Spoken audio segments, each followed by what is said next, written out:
அன்பார்ந்த பத்திரிகை நண்பர்களுக்கு என்னுடைய காலை வணக்கத்தை தெரிவித்துக் கொள்கிறேன். ஜனநாயக கூட்டணி சார்பில் போட்டியிடுகின்ற நான் இந்த தேர்தலில் நம்முடைய மக்களுக்கு என்ன செய்வேன் என்ற வகையில் இன்றைக்கி இந்த ப்ரெஸ் மீட் நடைபெற்றுக் கொண்டிருக்கிறது. இந்த தொகுதி வேட்பாளராக என்ன அறிவித்த நம்முடைய கழக பொதுச் செயலாளர் வருங்கால முதலமைச்சர் அண்ணன் எடப்பாடி அவர்களுக்கு என் முதல் வணக்கத்தை தெரிவித்துக் கொள்கிறேன்.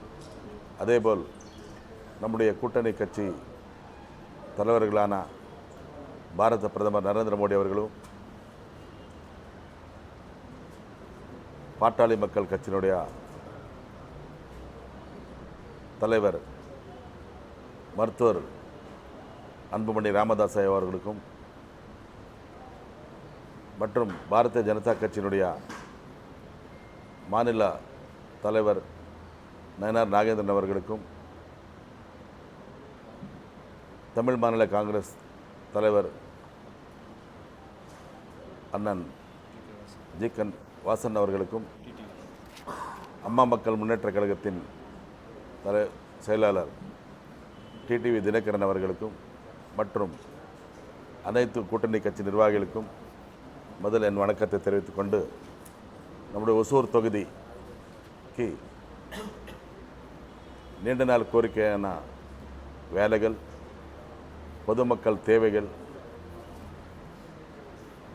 நிறைய இருக்கிறது. 2016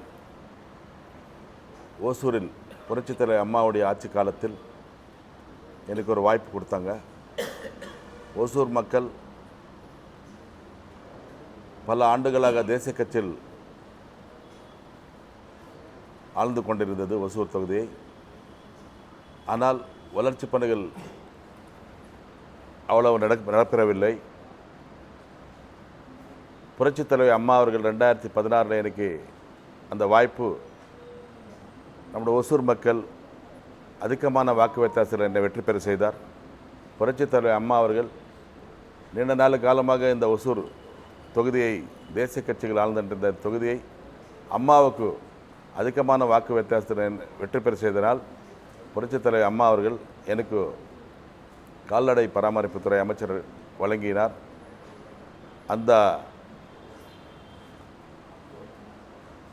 வழங்கியது மூலமாக ஒசூர் மக்களுக்கு நான் 2 வருஷ காலமாக தான் இருந்தது.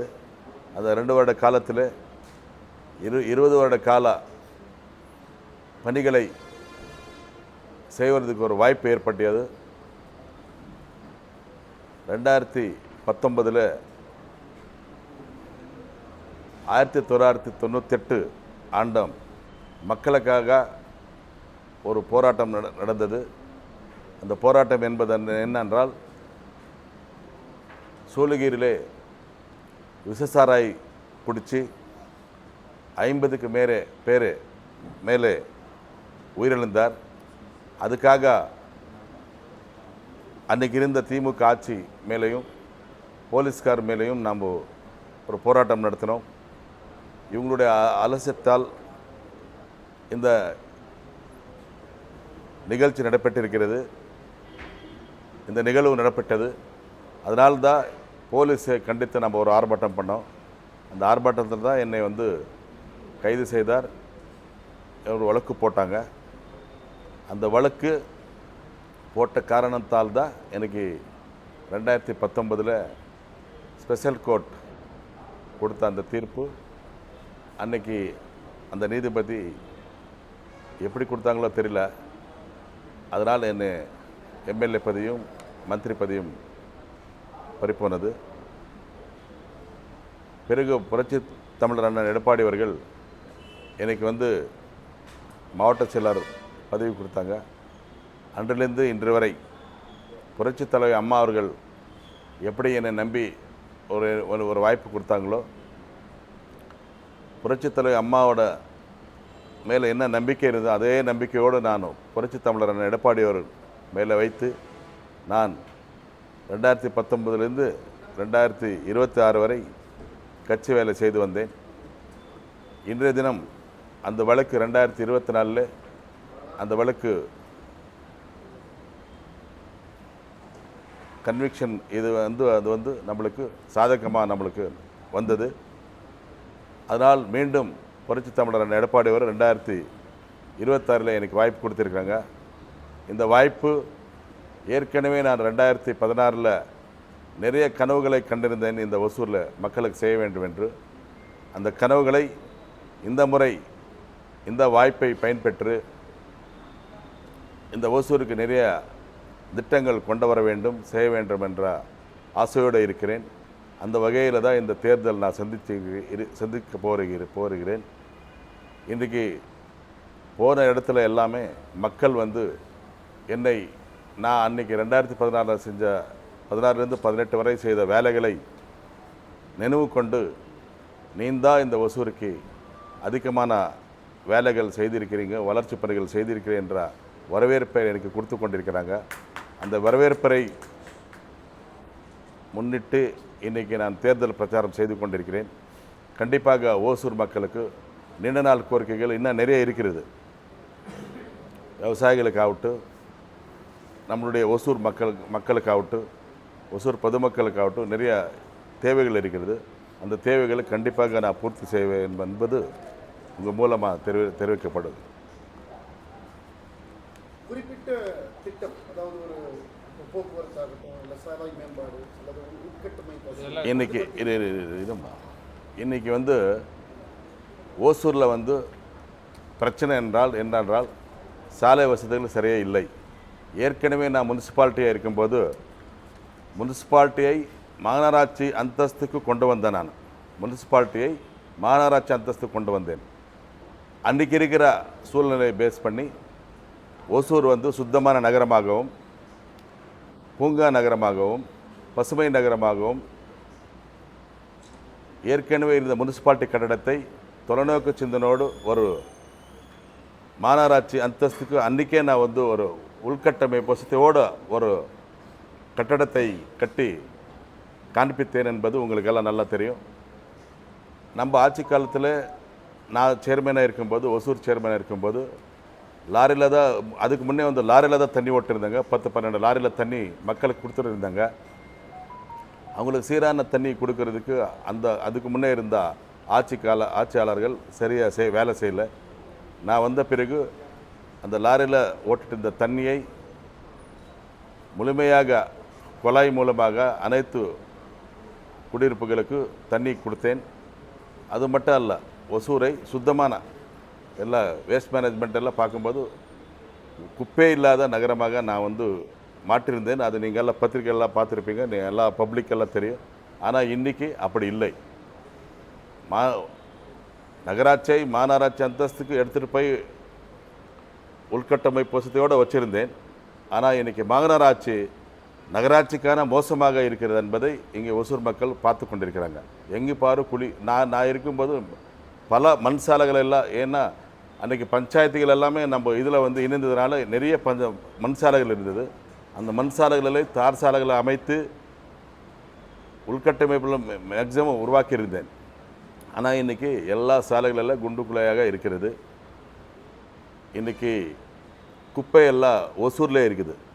நாங்கள் எல்லாம் 25 லட்சத்தில் அந்த குப்பையெல்லாம் ஒசூரில் இருக்கிற இந்த குப்பை 72 ஸ்கொயர் கிலோமீட்டர் பரப்பளப்பில் இருக்கிற அந்த குப்பை எல்லாமே 25 லட்சம் ரூபாய் செலவில் நம்மக்கிட்ட ஏற்கனவே 130 ஸ்டாப் இருந்தது. இந்த ஸ்டாப் வச்சு நான் வந்து 25 லட்சத்திலே இந்த ஒசூரை சுத்தமாக நகரமாக வச்சுருந்தேன்.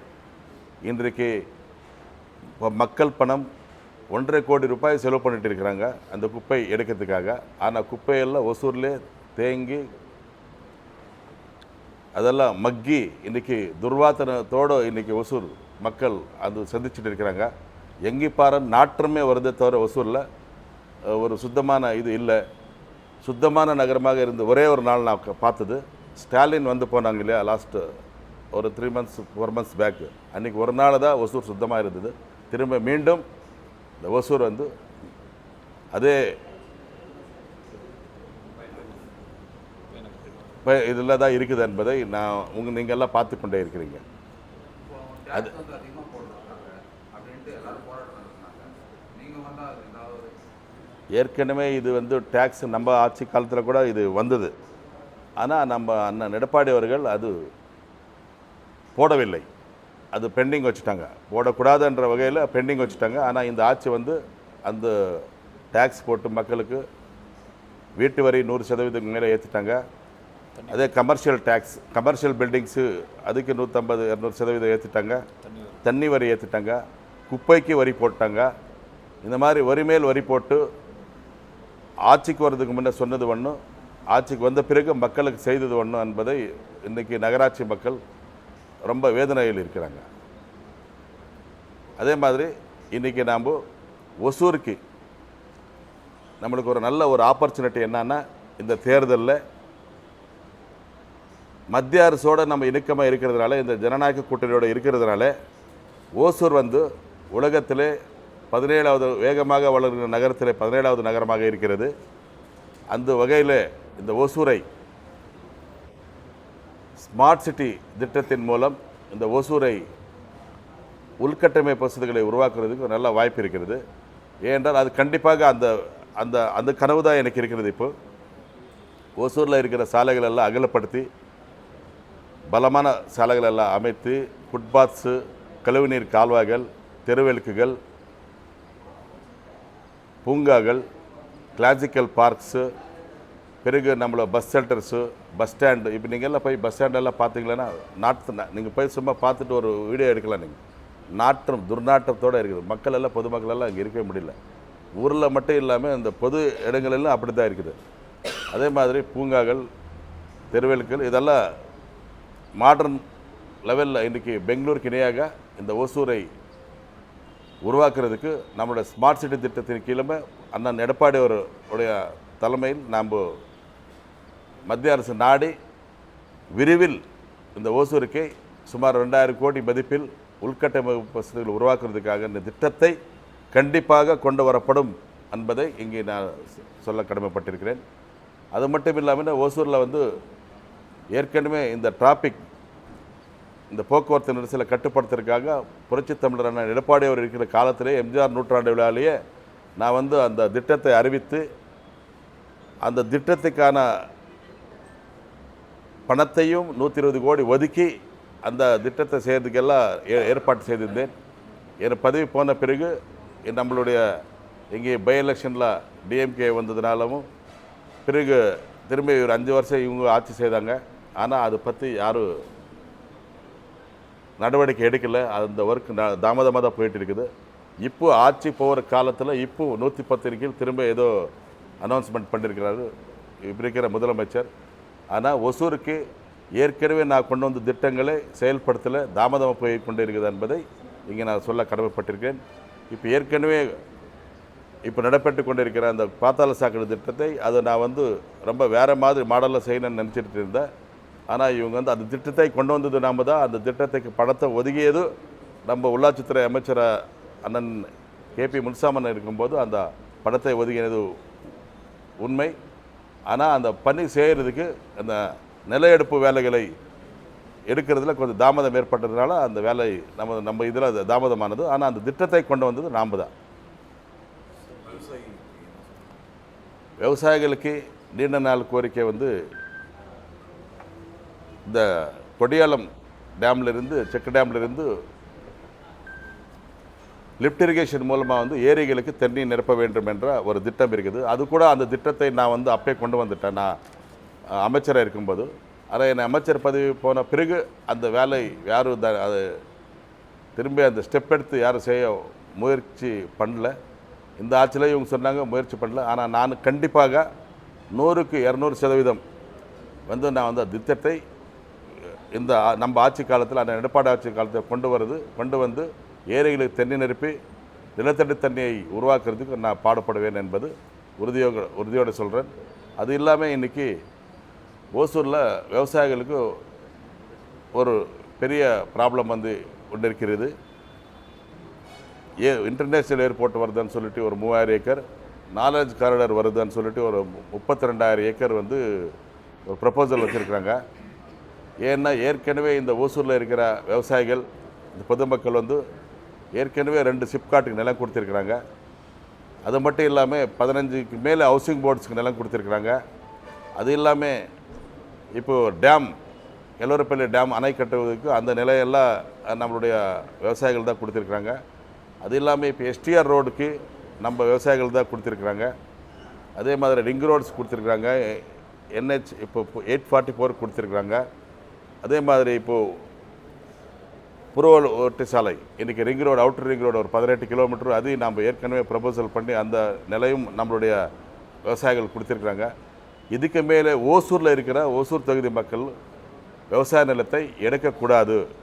ஏன்னா இது எடுத்ததே பெரிய ஏற்கனவே நிறைய 40-50% நிலங்களை நம்ம மக்கள் பொதுமக்கள் அந்த பொது சேவைக்காக ஆட்சி நிர்வாகத்துக்காக இந்த டெவலப்மெண்ட்டுக்காக கொடுத்துருக்குறாங்க. இதுக்கு மேலே அவங்க கொடுக்க வாய்ப்பில்லை. ஏன்னா அவங்க இங்கே இந்த பகுதி மக்கள் உங்களுக்கு நல்லா தெரியும், விவசாயத்தை நம்பி இருக்கிறவங்க. ஏற்கனவே இங்கே தெலுங்கு படிச்சிருந்தா இந்த மாணவர்கள் தான் எதுக்குமே இருக்கிறது. இந்த எவ்வளோ இண்டஸ்ட்ரீஸு எவ்வளோ கம்பெனிஸ் இங்கே வந்தால் கூட நம்ம இந்த இருக்கிற லோக்கலில் இருக்கிற நம்மளுடைய விவசாய மக்களுக்கு அந்த வேலைவாய்ப்பு கிடைக்கல. அவங்க என்ன பண்ணுறாங்க, இப்போ அந்த வேலைவாய்ப்பு இல்லாதனால அவங்க வந்து இப்போ விவசாயமே செய்து கொண்டிருக்கிறாங்க. அந்த விவசாயம் நம்பி இருக்கிறாங்க. இப்போ ஏற்கனவே 10 ஏக்கர் லேண்ட் இருக்கிறவங்களுக்கு 5 ஏக்கர் லேண்ட் ஆகிடுச்சு, 5 ஏக்கர் லேண்ட் இருக்கிறவங்களுக்கு 2 ஏக்கர் லேண்ட் ஆகிடுச்சு. அந்த 2 ஏக்கர் 1 ஏக்கர் நிலத்தில் விவசாயம் செய்து கொண்டிருக்கிறாரு. அவருக்கு அது தவிர வேறு விதி இல்லை. இப்போ விவசாயம் தான் அவருக்கு மெயின் சப்ஜெக்டு. அதனால் இதுக்கு மேலே ஓசூர் தொகுதியில் ஓசூர் மக்களுக்கு விவசாய நிலையத்துக்கு பாதிப்பு இல்லாத அளவுக்கு நம்மளுடைய அண்ணன் வருங்கால முதலமைச்சரான எடப்பாடி அவர் சொல்லி நான் அது காப்பாற்றுறதுக்கு முயற்சி எடுப்பேன் என்பது உறுதியாக சொல்ல கடமை.